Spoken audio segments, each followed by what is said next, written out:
Okay, so we have less than an hour on battery on the camera. So I've never done a vlog that long. So hopefully this won't be the first time, because otherwise you're going to miss part of it. But don't shout, because remember we're in an apartment building. Sorry. You can just edit the sound later in post. Me? Yeah. I've decided you'll be in charge of that. Hi everybody! It's me, the Omega. With a face this time, because I've got a really bad headache and I can't be bothered to put my mask on. People are just going to say that it was the result of the film. No, actually it wasn't. I had a headache before I went into the film because I was at work all day, so don't think that that happened. We just saw The Hobbit in 48 frames per second, and in IMAX, and in 3D. It was like that hat trick of viewing. This is why each ticket cost about $16? Yeah. It was my treat. I took out on a date. Yes. And it wasn't just because, you know, I really wanted to see it in 48 frames, and wasn't sure if you wanted to, so I was like, I'll pay! I also took out for Vietnamese and ice cream, so I'm not complaining. But, yeah, we saw The Hobbit, and I'm not comment on this. Derry, the small city, technically a city by UK laws, 200,000 people that I come from, it's got 2 cinemas, and they're both playing The Hobbit in 48 frames per second. Almost nowhere in the States is. You know, there's a website I found which has lists for cinemas which are doing it in America. The state of Maine has 1. Yeah, I think it was like Frederick, Annapolis, and Columbia, and Baltimore, right? Sorry, no, Maine has 1. Maryland has like 8. Well, the fuck if we were driving to Annapolis or Frederick, quite honestly. Yeah, we had to travel 25 minutes. Well, okay, we went to Columbia, which is about 25 minutes away, although that's right near my office, so it's just like going to work, you know. Yeah, it's... Wow, I'm surprised more of them don't do that. I mean, like, over here you've got the things like the live casts of like the riff tracks and things, you know, connecting in with, like television broadcasts. We saw the trailer for the opera that was getting broadcast. It's like, we don't tend to do those things over in Europe, and yet we have this thing set up for 48 frames. I think it might be that Americans, well, the theaters might be, either it's a technological issue and they don't have the technology to play it, which I doubt, or it's more they're not sure how people are going to react. Mm-hmm. Like, you know how there was early buzz, even on The Guardian, of like, oh, it makes people sick, and my dad's always talking about when he went and saw The Exorcist for the first time, that people were passing out and throwing up, it was crazy, you know. I think that they're just maybe took a little bit too cautious about it. Your impersonation of yourself still sounds more like your Uncle Phil. It's just my guy impersonation. But we both saw The Hobbit, obviously. And we have views with a capital V. And we got slightly different views, which is very interesting, because I'm coming from it as a... Okay, I never read The Hobbit. I listened to the radio adaptation. I have seen the animated version. I read the Fellowship of the Ring. I saw the film adaptation of the Lord of the Rings. I've seen the animated versions, which are mostly terrible. The rotoscope ones? And the Rankin Bass one as well. They did Return of the King. Yeah, no, I did like that. I've seen all those things. I've seen the feature films. So I'm going to come from as a prequel to Peter Jackson's Lord of the Rings movies sort of way, rather than while Omega's coming from a adaptation of a beloved piece of literature sort of way. The intelligent way. well, you know what? Let's cover the technology first. Okay. Because this isn't spoiler related. Well, we'll go to spoilers later. Yeah, this is not spoiler at all, so this is good to do at the start. So, pretty much, my eyes adapted to it very quickly. It was, the only difficult thing was we saw it in 3D, so I had 3D glasses over my actual glasses, which I couldn't really, like, every time I was like, oh, life, oh wait, no, I can't do that, everything's out of sync. But, my eyes adapted really quickly, and I really liked it. It really felt very realistic, and it put me in mind of, like, being a little kid, like, 1983 or 4, and you switch on, some random show on PBS, and it's one of the shows that they bought for cheap from the BBC. Like so I, Claudius or something? Yeah, something like that. Which, when I described it as a little kid, I asked my mom, Mom, why did they film that for real outside indoors? Because for years, I think until you told me about a year or so ago, the reason that, would you leave the cat alone? But he's Bomber. He's fat and he's ginger, he's Bomber. Oh, okay. But anyway, so that's what it felt like, and it did look really real, and I thought it looked cool. The special effects, the CGI, as always, was good. The motion capture with everything, of course, obviously, that Andy Serkis does. as Gollum. You know, that's visually good. The water looked very realistic. Like, I mean, obviously real water, you know, always does, but just one of the things that struck me. Natural light filtering through stuff also struck me. A lot of it probably wasn't natural light. A lot of it was probably just made to, it just looks more natural. Well, yeah, but and knowing that, that's what makes it, like, when we saw Paranorman, you knew, because it was all, you know, claymation and stuff like that, that it wasn't natural light, but the fact that it looked like natural light was amazing. Yeah, the thing about light, the light is, you got a thing called color temperature, and white light, which is the light we have outside, that has a color temperature of I think it's 0, and it makes everything look. Fahrenheit or centipede? No, it's a color temperature thing. It's not. It's a how it looks thing rather than an actual temperature. It's just called color temperature, and white light is different. Yeah, indoors we have yellow lights. This I cannot recall what numbers these are. Blue light's a different one. It's a way to measure the color of a light, and white light, if done, it can look like natural light because of color temperature. Exactly. So that's why it looked like it was filmed outside with natural light. But you had some issues, did you not? Actually, I'm back onto that, natural light thing. Watch Stanley Kubrick's Barry Lyndon. It was set in the 17th century, 18th century. And it was filmed in the 17th century. And it was almost. Stanley Kubrick was insane. Stanley Kubrick, he demanded when he filmed it that he used no artificial lights at all. Every single shot in that is filmed with either sunlight or candles to make it look as realistic as possible. That's kind of cool, I guess. And in order to get a thing that you could feature film stuff in a room with candlelight, that was only the candlelight that the characters had, they had to go to NASA to invent a new camera, which was which is used in space. That's hardcore. So that's how you know you made it. If you want to see that sort of a film, Barry Lyndon. But yeah, the 48 frames per second. I can definitely, I don't know if some of the problems I have are kinks or if it's just the way I'm acclimatized to seeing films. It could be either.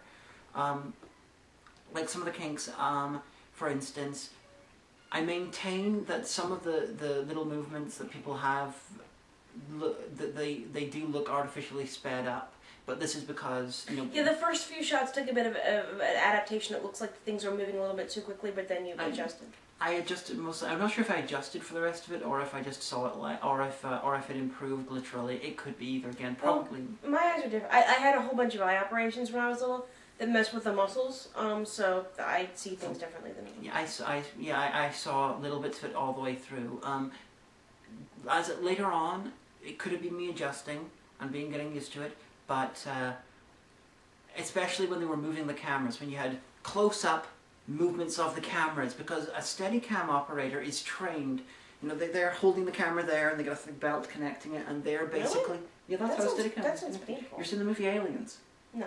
Okay, you should. Okay, the movie. I'll show you a clip. The movie Aliens features these guys with really big guns called smart guns, and they actually adapted Steadicam operator things because the cameras are heavy. So they have to make it still as possible. So what they do is they get an arm connecting. It goes down. It connects to a belt they're wearing. You keep the camera away from the person. It reduces the shake. This is why. That's like shaky. One time on Mythbusters, Jamie Heineman had to hold something really heavy, so he had this whole rig kind of like that.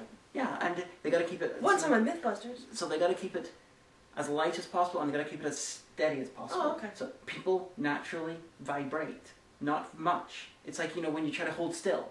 Yeah, I have a tremor. So but Steadicam operators, in order to get it smooth looking, they are trained to go at a particular speed because that speed connects with 48. Is it like cameraman Tai Chi? Probably a little bit. It's developed though. It's in order to create smoothness of motion at 24 frames a second.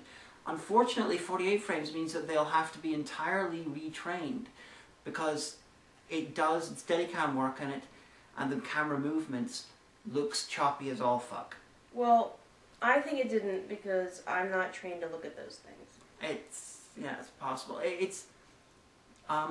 The other issue I've got with it, this is less of a personal, maybe I'm wrong type thing. It's because you get 48 frames, twice as much light gets onto the image, which means that it's not a case of everything's twice as bright. It means that you're getting twice as much detail, which means that any problems you've got with the set, any problems you've got with the makeup, any problems like that, anything that looks slightly fake is made a lot more fake looking. Like I didn't think so. Well, I noticed, like, and even in Bag End, one of the early things I noticed from this, some people had commented about Bilbo's feet looking like shoes. Yeah, him and Elijah Wood, it kind of looked like they were wearing the slippers I've seen in the store. See, I've never had a problem with the Hobbit feet, but I did notice Bilbo's ears look like prosthetics. And it's not even a case of like Vulcan ears where you just got the top is a prosthetic. This one, the whole ear was covered. Well, you could see the fake ear. It's just like, okay, I watched Star Trek and I got the DVDs of Star Trek Deep Space Nine, and when I watched them on TV for the first time, I was like, holy fuck! What was his father? Some of the makeup, especially on Quark, looked terrible because VHS and television broadcasts of the time covered up a lot of problems. DVD was a lot less forgiving. This is the same sort of thing. It's like 60s Doctor Who looks better than 80s Doctor Who because the sets were just as bad, but black and white covers up a lot of problems. Especially Perry's shoulder pads. No, I'm just kidding. Like, it covers up a lot of problems, and like whenever the quality of camera improves over time, they're just going to have to improve the quality of makeup, the quality of sets. It doesn't need to be made better, it just needs to look better. Well, quite honestly, I felt the set of Bag End, well, because there was more of it this time, really did convey more of its size than the few scenes that you had in Fellowship. Yeah, I got no problem Well, with that. that was kind of cool. I did like that. The most striking image I thought I had about Bag End, the actual set, was whenever Bilbo was walking through after the party. Mm-hmm. Whenever, it wasn't really a party though, but you know, when he was walking through, it looked like Martin Freeman walking through the actual location rather than a location in a film, which is one of the making it look realistic things, which is quite odd. Although I'm gonna tell you that I had a moment of there's this time when Bilbo's like sitting in the chair, like I don't know things and stuff, and Gandalf's like, but no, and you can see in the background a drawn portrait of someone. I was like, I wonder if that's Bulwer Took. And then he's like, your great uncle Bulwer Took. And I was like, I knew that, honey. I knew that. I just hadn't said it yet to you, but I knew that's who that was. I'm awesome. Yes, big Tolkien Hobbit fan. Let's use that as a segue. Want to stop talking about 48 frames? Okay. We can go back to it. I only have so much time on the battery anyway before I have to plug it in. Okay. So let's look at the background of this, because we argued about this in the car the entire way home. As I'm gonna say that I really loved the movie. I totally loved the movie, but I was coming at this from a literary point of view, and not to brag, but I never get to brag about anything, and I'm not on Take What Takes, so I get to brag this time. I read. My parents taught me to read very early. I came into elementary school already knowing how to read, and I was always in my own reading group. And I read The Hobbit in 3rd grade. And my parents were like, what? Did you understand it? I was like, yeah. And it was actually the first fantasy novel I ever read. The second was Gift Wish, which I think I still have somewhere over there on the bookshelf. But I read The Hobbit, and that started a lifelong obsession, not obsession, but a life of being overcome with awe at the possibilities of fantasy, at the sheer size of a world that you could create. The world buildingliness. Yes, exactly. That's not a word, but it is now. It should be. Like, we actually had to read The Hobbit in 6th grade, and I actually had a leg up because I'd already read it. And our teacher said, I want something really creative out of everyone. I want a multimedia presentation about what you thought about the book. So what I did is I went down to the home ec room, and I begged a whole bunch of the fake fur scraps that people had left over from making stuffed animals. Took an entire weekend and took an old rugby shirt, sewed them on in a patchwork. I took a plastic milk jug and cut out little claws, and I hot glued them to some furry slippers I had. And I said, Mrs. Fulvia, I need to go change in the bathroom for my presentation. She goes, okay. And then when it was my turn, I waited out in the hallway, And I just stormed into the room, started, as a goblin warrior, started ranting and raving about the audacity of this random party of miscreants killing our king and trying to raise a goblin army to follow them all the way to the Lonely Mountain. And I just ranted and raved for like 5 minutes and then stormed out. And everybody was like, what happened here? And it was very nasty of them to kill Colin Baker like I that. got Naples. Would you stop that? But, I mean, to this is... And I tried to explain, because I've read the book so many times, and it was hard to stop myself from actually whispering the lines along with people when I knew they were going to say them. This is the reason that every single one of us who's ever done so has rolled a d20. You know, this is why Thaco exists. This is why you roll a d12 for damage on your longsword. This is why elves have beards and carry battle axes, and this is why... No, I'm sorry, dwarves. I'm really tired. Dwarves have... Shut up. And elves are light and froofy, and, you know, they have longbows, and, you know... This is where it all comes from. It's that way because Tolkien wrote it that way. And you can alter some stuff, and I know that my favorite part of the Fellowship of the Rings, Fog on the Barrow Downs, had to be cut, because otherwise you had to involve Tom Bombadil. And they inserted a bunch of stuff from that into the Dead Marshes. Not good enough. But, so, and I understand you have to change some stuff for adaptation, but what I will say, as far as that goes, as far as the changes, the additions, and the subtractions, this was a really great epic of Middle-earth. But it was not the Hobbit's journey, and it was not the hero's journey. And I'll go into that more, but now I'm going to give you a chance to rebut. Okay. We thought about how we do this, you know. Yes, we think about a lot of things. Looking at an adaptation of, well, prequel to Peter Jackson's Lord of the Rings movie. First problem, this is the dwarves. Most of them don't look like dwarves, and some of them don't even look like the same species as the rest of the dwarves. They're from different lines. I'm looking at you. I think it was Killy, the black-haired young one with the stubble, who looks like a male model with stubble. But he's you know, of the youngest. And remember, we talked about this because at the end... We didn't talk about it on camera. Oh, I'm sorry. At the end... I'm forgetting that you guys weren't there. At the end of Return of the King, there's a little, you know, part where, you know, Gandalf says, well, the days of Middle-earth are ending. You know, the elves are leaving, the hobbits are growing taller, the dwarves are becoming more like men. And that's only about 70 or 80 years in the future. Although if you take it all the way to the end of the, you know, appendix, it's probably like about 100, 120. But Middle-earth is beginning to fade, so you could technically excuse that. Well, you could. They didn't have that in the film, so I'm coming at it as a prequel to the movie. It's a bit like trying to have, say you've only got one elf in one movie, and then you do another thing set in the same universe, and the other elves, some of them have dreadlocks and goatees. Stop being racist against dwarves. It takes all kinds. No, the dwarves, they But they're not supposed to all be related.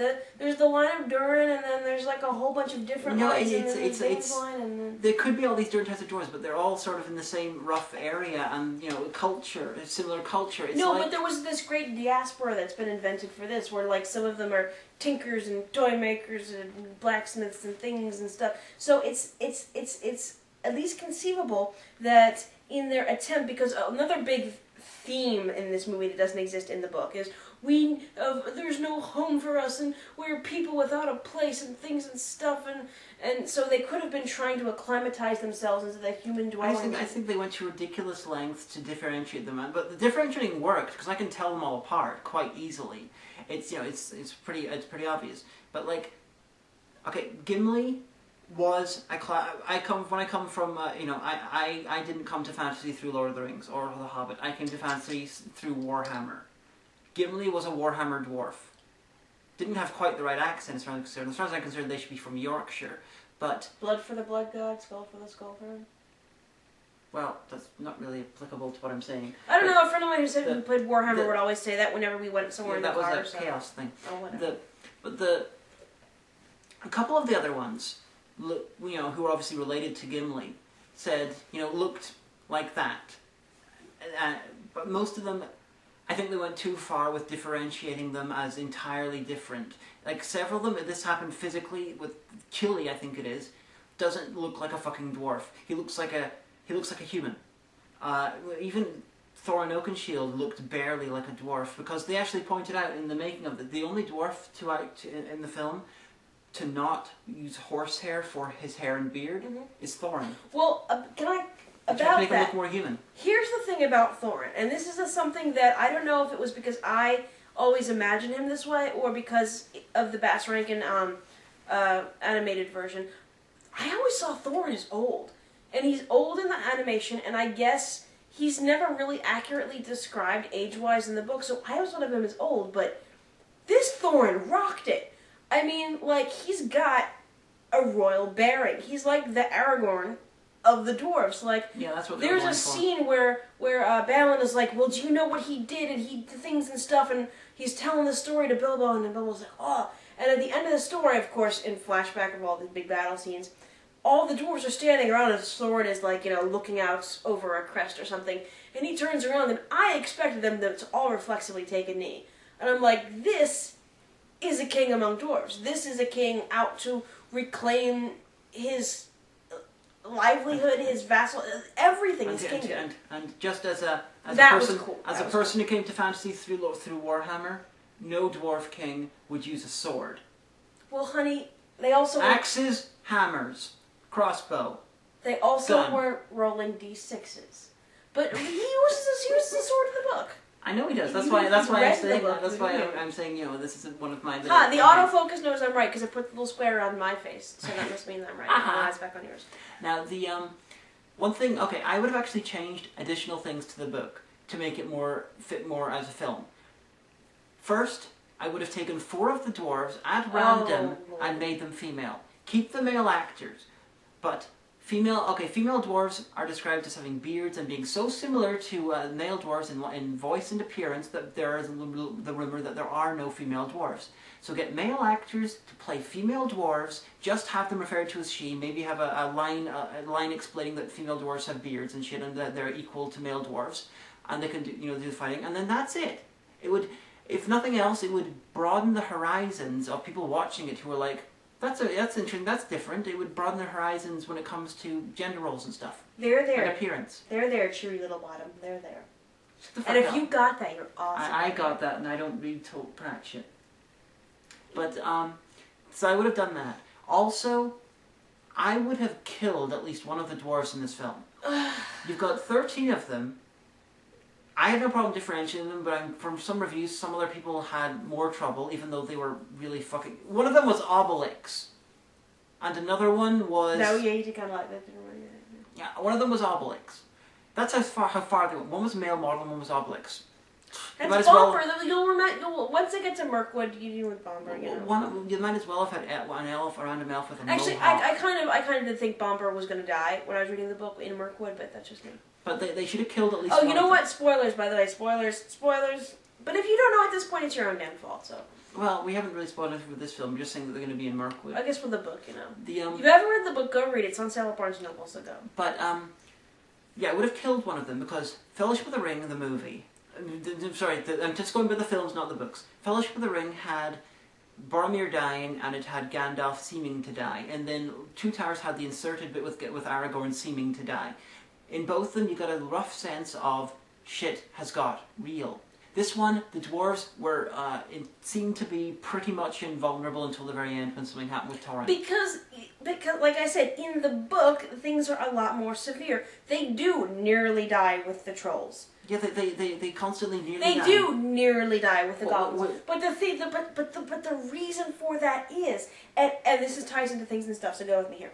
At all of those measures, who comes in and saves them? Gandalf.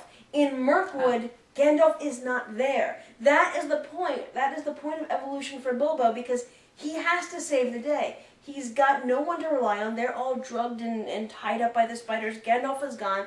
He has to become the hero. That is the point where shit gets real. What you have to understand is this is just the first third of a but book. Shit's all but this is, I'm talking about as a movie, and a movie prequel to another set of movies. But I'm talking thematically. Yeah, this is why we're disagreeing. This is why one of people viewing it will probably agree with one of us more than the other. Doesn't really matter agree with me because I'm shorter. So. if the dwarves died occasionally, then you would... Occasionally? How many? There's only 3 left by the end. It would be more Lost realistic. one here. This is not Oregon Trail. Apart from everything else, Gandalf coming in at the last minute and saving them every time. Honey, unfortunately, Thorin Oakenshield died overnight of dysentery. Apart from everything else, Gandalf saves it Oh everywhere. no, you've reached the mines of Moria. What are you going to do? I'm caught the wagon and floated across. If you're Balin, you're going to try and, kill all the goblins there and get yourself murdered. You made it to Oregon. Balin didn't. Oh, that's true. Balin was cried over by Gimli. But even though Balin was one of my favorite dwarves in this, it does make watching Fellowship and with Gimli crying over Balin a bit more gives it a bit more weight. Although they really should have had. You know what will be really great if somebody did on YouTube take that scene where he cries over Balin's tomb and dub in the boo hoo hoo from the Batman one where Batman meets himself and cries. That would be really great. If somebody do that on YouTube. That'd be awesome. Okay.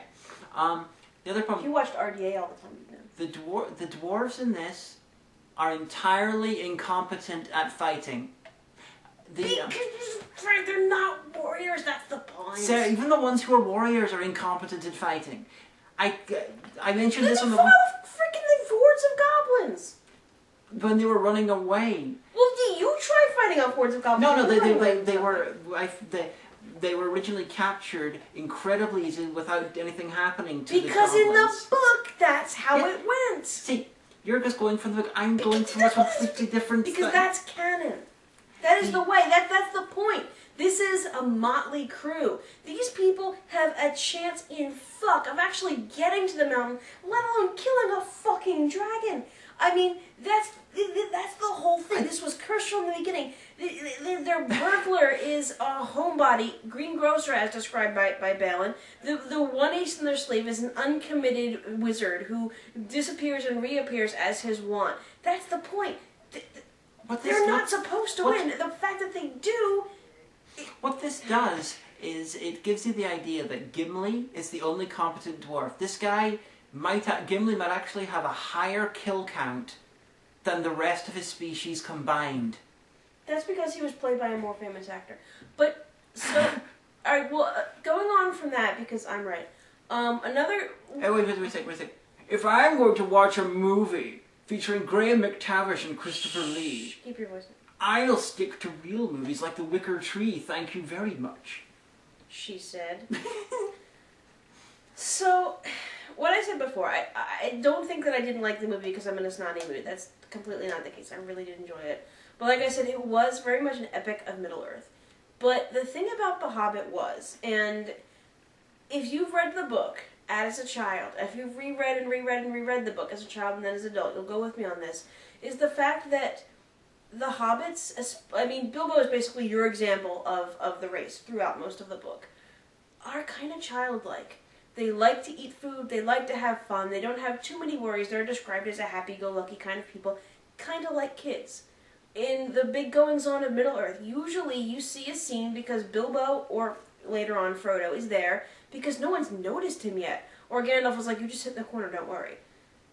So it's kind of like how kids are. And as a child, when you read it, you're not, in all of these different scenes that they show in this movie that I believe happened in the background, but Bilbo was not there to witness it, so it wasn't in the book. But when he put your hand down, I'm not done yet. When he picks up Sting for the first time, when he names Sting in Mirkwood, when he falls and is knocked unconscious and meets Gollum, he's him, but he's also you as you read it. And you go through the hero's journey with him. And a lot of what I didn't like about this movie was you had Hollywoodness kind of shoveled in there. Now, there's an extra bad guy, and there's an extra antagonist plot, which is okay. It's not from the book, but I'll deal with that. From I've read the story with Azog, as the flashback happened, and he had a son called Balg who did try to kill people and things. Yeah, but not the way portrayed in The Hobbit. From the book, going from the book. Although you do get a really cool cameo, like a scenery cameo that I'm not going to spoil, but you're like, that's kind of cool. But I'm not in mine yet. I just think that if you're annoyed about the liberties they've taken with this version of it, I saw a stage musical version of The Hobbit that was an hour and a half long and featured 4 dwarves. But because no one does things right like Americans. But You made the Rankin Bass version, which featured the giant frog version of Gollum. it was an animation. But it did have John Huston as Gandalf, who's one of the most epic voices ever. You can't argue with that. Yes, I can. Well, anyway. So, there's, again, spoilers. So, alright, they've escaped the goblins, and now it's these orcs that have chased them to the pine trees. Okay, so they're going to be, they're using fire to fight the wargs, and it's, oh no, it's, what's going to happen? And if you've read the book, that of course the eagles are going to swoop in and save them. But no. Then everything goes real slow motion. And the head orc makes eye contact with Thorin, and Thorin goes, whoa! And slow motion goes, and they have this big, huge fight. And Dwalin's like, I can't go in and help my friend, even though I'm the crazy warrior Klingon version, for some reason. And Thorin's getting the shit beat out of him. And suddenly Bilbo freaking draws Sting, and then jumps in and kills and slays an orc. And I'm like, good job with that, Anakin Skywalker. You want to take care of the battle droids, too? It was so... that annoyed me so much. My issue with that was, Bilbo, you've gotten a ring of invisibility. You could have put it on, gone over there, stabbed a couple of orcs, and then run off. No, here's how you explain that. Because even though Sauron was not very powerful then, you could argue that the ring was beginning to have even the tiniest influence over him, because he hides it instinctively from Gandalf. He doesn't tell he avoids the question of how exactly he got away. And, in the book, Gandalf presses him further, like, how actually did you, as you imagine? He's like, I was clever, and I'm fast, and I'm small, and Gandalf's like, okay.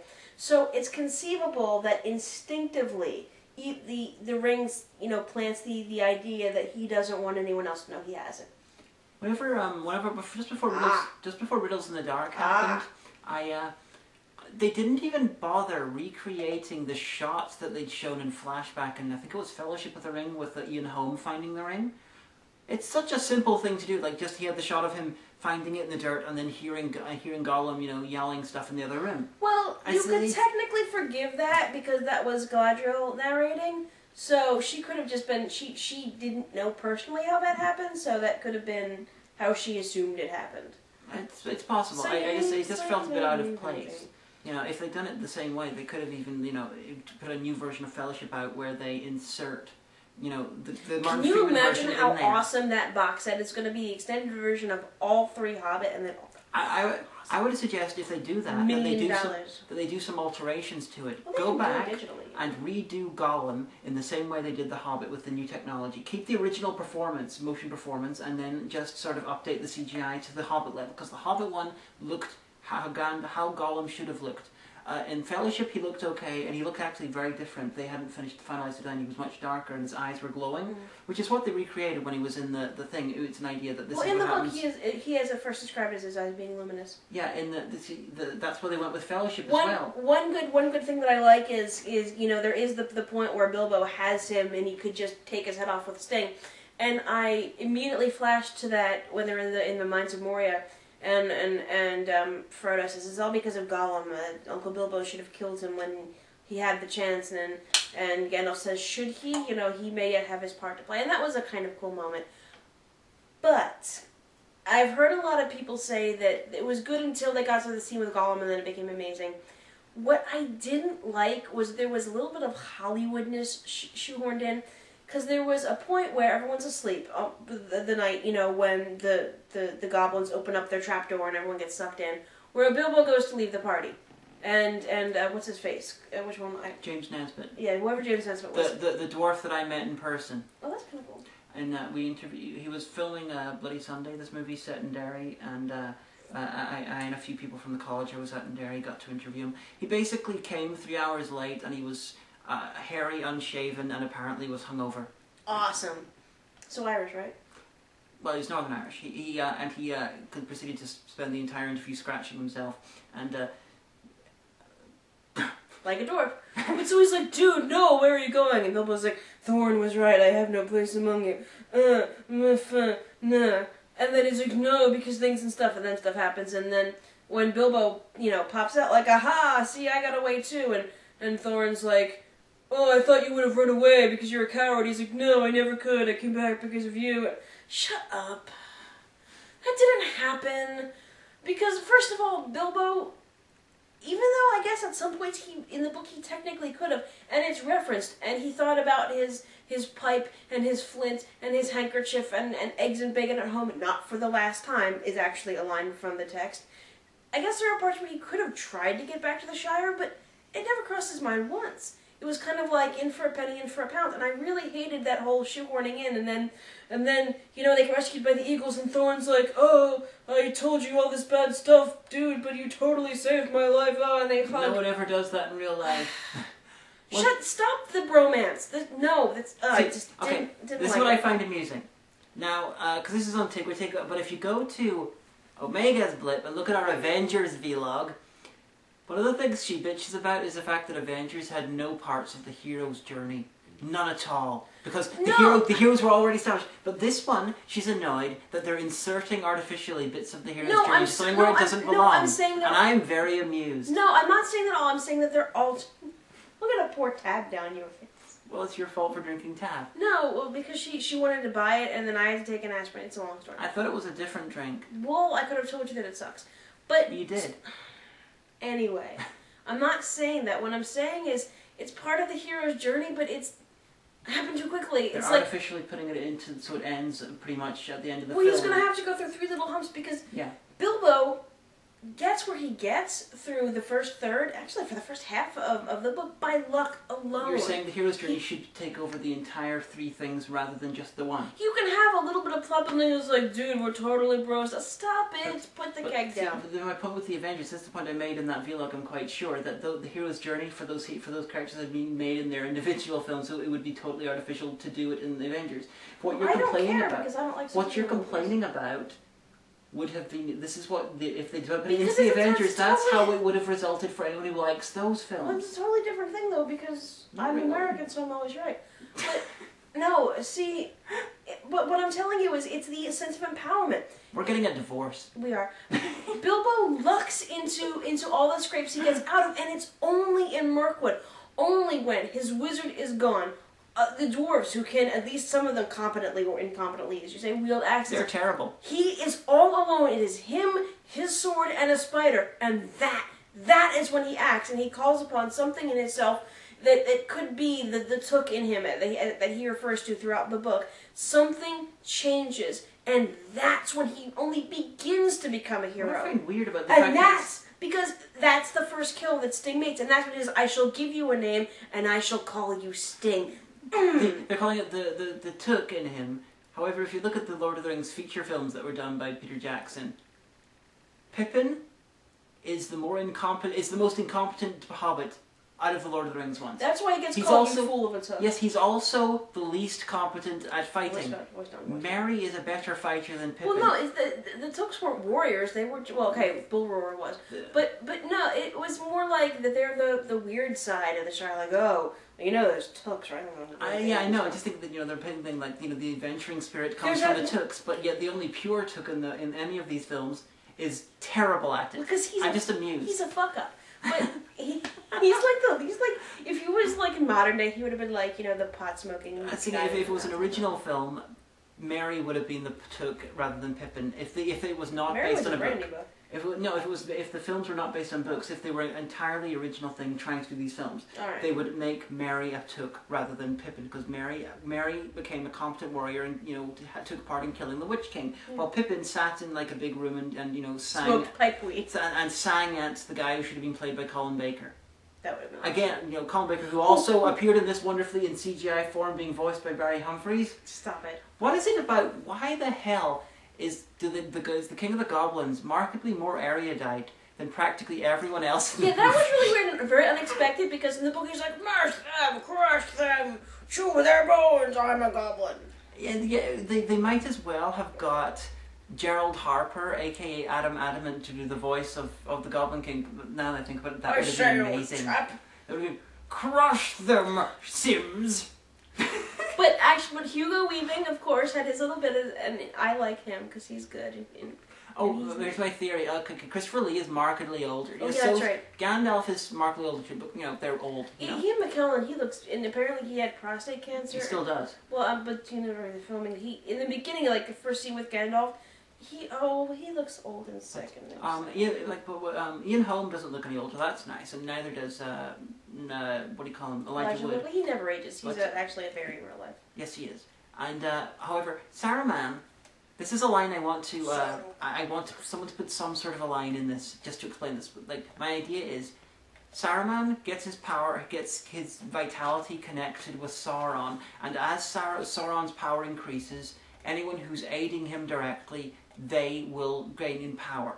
And so my idea is that with Sauron getting more powerful by the time Fellowship of the Ring comes along, Saruman has got some more vitality back, and if Sauron had won, Saruman would have eventually become about 40 years younger. That's actually supported by the text, because at the very, very end, this part was not in the movie, but the Battle of the Shire, where he's basically set up as Sharky, and he kind of like mechanizes the Shire. the scouring of the Shire. Yeah. He's the last time he's actually seen is he's a bent, wizened, like arthritic old thing that's barely alive, shambling off into the wilderness. I thought he was killed by Grima Wormtongue. The last time that you see him, he's stumbling off, and then he snaps and he cuts his throat. Oh, that happens off screen. Oh, off page. No, it does happen, but that's. I know it happens. Does it happen? They find his body rather than actually they see him. Because you see, the last time we see him, he's wandering off. Does it happen off stage? No, I'm pretty sure I don't remember. I'll have to go to when I'm at the store on Tuesday. I'll check. I've not read Lord of the Rings. I've read The Fellowship. I can't remember. I know that Grimer does snap and slit someone's throat, but I can't remember if it's his. Grimer kills Saruman. That's definitely. Yeah, but does it happen on page or not? I don't remember. I know that he's kind of like evicted from the Shire, but he's not killed. Yeah, because they want to kill him, and Frodo says no. He won't let them kill him. Because he's all old and pathetic now, and he's powerless. And Grimer. Oh, you know what? Yeah, no, you're right. Because he kicks him and he goes, "Come along, Grimer," and that's when Grimer snaps, like growls inhumanly, jumps on his back and cuts his throat. You see, this whole conversation happened because you said the last time you see him, he's wandering. Well, no, because the last scene that he's in, they're like wandering along the road, and Samwise is like, "We should kill him." Oh, in-joke. I love the in-joke where they were talking about the 5 wizards, and then they talked about the 2 blue ones, and he can't remember the names, because Tolkien actually gave about 4 different names for each of those wizards. He kept reworking who they were, and he never settled on anything. One of his ideas was that they became Satanists. Other one said they were killed by Sauron. Other one said that they might have helped Sauron. Other one suggested they might have formed Hinduism. Tolkien never worked it out, and he gave them different names, and it's like, Speaking of wizards, Rat Against the Brown, although, again, technically, those scenes didn't canonly happen on page in The Hobbit. His stuff was good. Sylvester McCoy did a really good job, and it was nice to see Sylvester McCoy in the film, especially considering he was that close to playing Bilbo in Lord of the Rings. He was actually on set for 3 weeks of Lord of the Rings, because Ian Holm took a while to decide whether he was going to sign up or not. He was there as the stand-in Bilbo for during rehearsals and stuff, until Ian Holm said yes. If Ian Holm had said no, Sylvester McCoy would have been Bilbo. Best Doctor Wizard ever. Peter Jackson is such a big Sylvester McCoy fan. He actually owns one of the original Sylvester McCoy Doctor Who outfits, and it's in a glass case in his living room. That would be like Linkara's dream. Like, he would have like a shrine and pray to that every day if he had that. Sorry, Lewis, but you would, wouldn't you? So yeah, but what else do we want to talk about? Well, back to the idea for the female dwarves. In the 2nd or 3rd one, possibly both, they have mentioned they are including a female elf who will join the party for a while, and she's called something, I can't remember. No, they did this. They have done this. I know that this. What I'm saying, this would have been a better way of handling having more female characters than you would have had. Alright, if given the choice between a non-canon character, yes. Okay. Oh, you know what? Here's something, because I was watching on Twitter, I think Lindsay and Nello were talking about how there was this whole thing with the rock giants when they're in the Misty Mountains, which literally is a 1-sentence reference in the book. It's like, also the rock giants are throwing rocks at each other, and it kind of fucked things up for everybody. And I remember as a child reading that and wondering why. It just kind of offhand that, oh yeah, well, there were rock giants, like you do. It was just like, wasn't talked about after that. I'm like, that's pretty fucking significant. Why was that just brushed off like that? So it was kind of cool to see that. Totally. I totally made her tell me to shut the fuck up because I leaned over during the rock fight. The two rock guys fighting, and then he went, "My big, strong hands." That was great. That was good. That was good. And then later on, I think he would have biffed me after I said, "Rock 'em, suck 'em, robots." No, you know what I did is, you first see Gollum and he creeps up in Andy Serkis, oh god, I'm things and stuff. And I look at her, just get that look in her eyes, so don't you even think about it. I hadn't thought about that until after no, you said because that. you guys have no idea what it's like. We'll be in bed and I'll be like, so I think I'll be home early tomorrow if we're going to make dinner. And she'll say something in the Gollum voice and just at the end of it, I'm like, I'm never kissing. That's another reason for you never to watch the Melancholia review that Owen did, because I do the Gollum voice. Oh, Mikhail, why? Why That was my idea. Happen? No. You could have edited it out. I was playing a minion at the time, and I decided to minion myself, and I decided the minion should have the Gollum voice. But anyway, so, what else are we going to talk about? Do we hit everything? Oh, I doubt it. There's going to be stuff we're going to think of later on. Yeah, I'd be like, oh, we should have said it. Yeah. Quickly, let's film some more. Dwarves don't look like dwarves. Well, you can cry about it. Okay. Diversity. 4 of them look like dwarves. Did you want them to be played by little people? Like the Munchkins in Wizard of Oz? No. By the way, we got a preview for the Oz prequel. Looks actually really cool. I wish it looked less like CGI and more like the way that they filmed in the 30s, because it's supposed to be a direct prequel to that film. I don't care. I like James Franco. He's always has this like really like, I'm pretty cool. I'm just saying kind of look about him. Originally cast in that role was Robert Downey Jr. Robert Downey Jr. Apart from I think he would have been a better choice, but apart from everything else, he's like nearly 50. Wizard of Oz. Right. Wizard of Oz in the film version is like late 60s, so that indicates he's been there for about 10 years. James Franco is like 35, so this indicates that the Wizard of Oz has either Oz is artificially aging him, or he's been there for like 30 years, and that's way too long. Time could pass differently in Oz. He's in Oz, so the time is passing for him. I like how we actually we've just basically gone on to talking about the Wizard of Oz. Because if you look, it's set probably about 15 years before the Wizard of Oz. So in Kansas, so time could pass differently, but his time is passing for him the same way as the rest of Oz. So it's he might have become somehow acclimatized to it.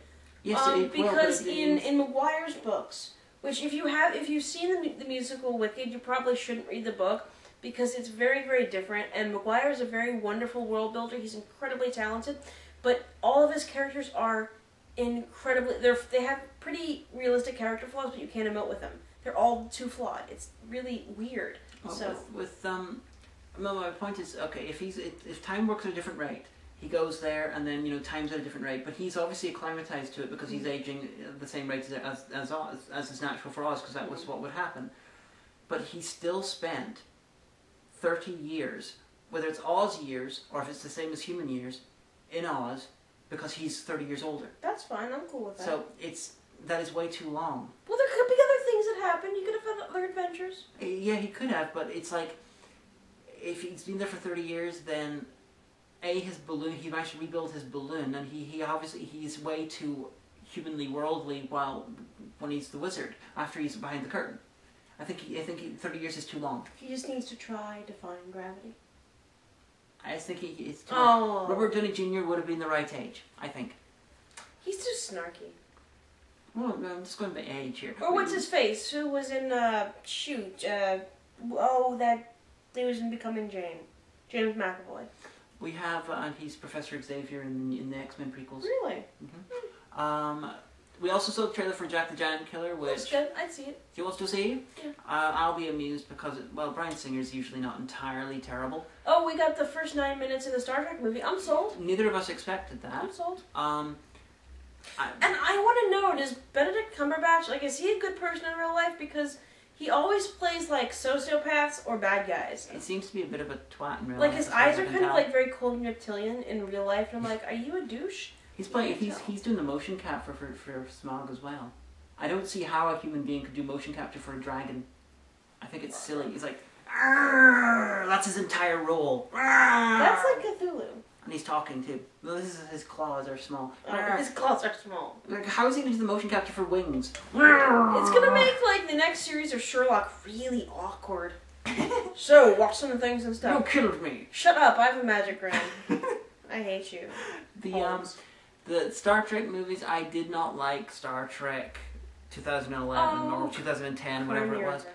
I did not like the reboot thing. It destroyed the world building of 40 years, 6 TV series and 10 films. But you can feel free to ignore that because it still exists and it's They're not going to do that. They're still putting novels out. I shelve them. The films and anything they do now is most likely going to be set in the new universe. And it artificially created the idea, or backed up the idea, that Star Trek is Kirk, McCoy, and classic Star Trek. It isn't. It's really annoyed me. They could have done the exact same story as rebooted Star Trek. They could have just given it to J.J. Abrams and said, make a new Star Trek. Set it, the time travel thing. You're getting a lot of bonus information. Set it after the other ones. They're all talking about, things are, the science is too incomprehensible and technobabble is a problem. That's not a problem. That's a problem in scripting. That's not a problem in time period. She said. What they could have done is had someone from like 200 years in the future go back in time into the Prime universe, the universe that it was, and have the old Admiral guy, Pike, who is actually about 20 years older than Pike was in the original universe, thus indicating that the universe that they're in right now is not actually a Divergent universe from the moment the Narada came through, but actually has always been divided. I could do an entire vlog on this, by the way. Yeah, I did a big speech about this on a forum, and someone said, "What sort of right do you have to tell them, their script writing is incompetent?" And I'm like, "Well, I'm an award-winning scriptwriter. You just think you're important, don't you? You asked." But if you could only see my cat, he's sitting on the ground like, But right. You asked what qualifications I had. I didn't bring it up because I wanted to feel smart. You asked. Okay, but I'm sorry. If they could have had Captain Picard play the role of Pike. And therefore they could have had a new series, a new visual style, their updated thing which looks more futuristic than Star Trek The fucking Next Generation would have made sense. And they wouldn't have been artificially recreating the idea that Star Trek is the 60s version. And honestly, when they're finished with these movies, they're going to reboot it back to the 60s version anyway. All they've done is taken a 40-year multimedia universe and they put it down into this little period, and it's just going to be rebooted that little bit. It's reinvigorated right now, I will not deny that, but what they have done is given an old person speed. They've made the old person speed feel alive. They're really faster than they've been in years, but they're going to crumble and they're going to fucking die. And then they'll reboot it again. A full reboot rather than this Divergent Universe shit. Oh, you know what? I had all 3 series of the original series, all 3 seasons. I lent them to my parents. I like Star Trek. Well, remind me when we're up there for Christmas, I want that back. Okay. I don't think my mom's watched them, so. Okay. But the Hobbit, we also got a trailer for Superman, which I don't give a shit about. At the end was like, Superman. What was it, the last line? What do you want? Something like that. It was something like, what do you want? And I was like, I want the John Williams theme music. Oh. I'm fine with Man of Steel. I just wish it wasn't in a fucking origin story. Superman, Spider-Man, Batman do not need fucking origin stories. Everyone knows who they are. Superman, I don't care about...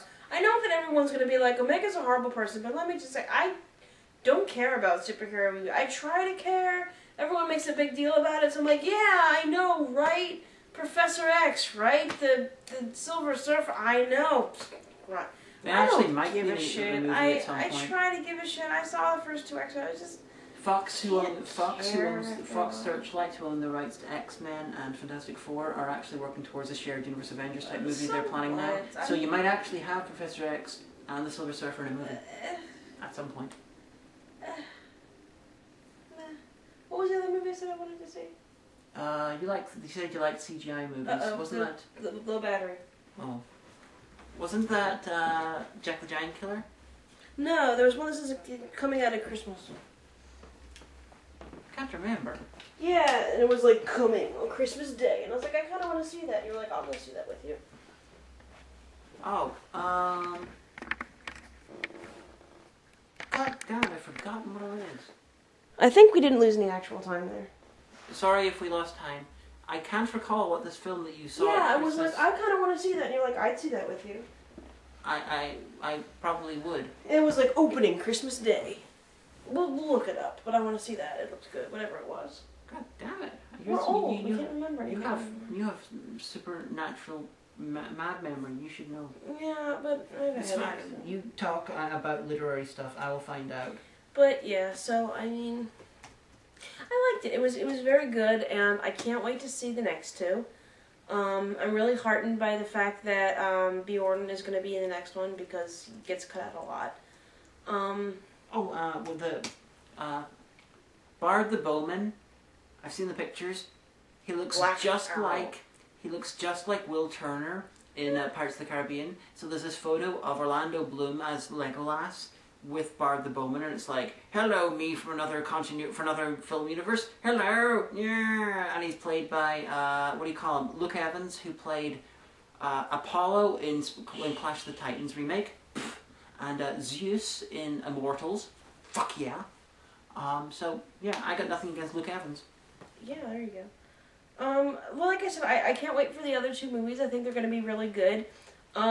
Looking at this, comparing it to Star Wars, which is like, that's the fantasy that shone the light on me, and Star Wars is the science fiction, because from the ages of about 3 to 6, I wanted to grow up to be a Jedi Knight.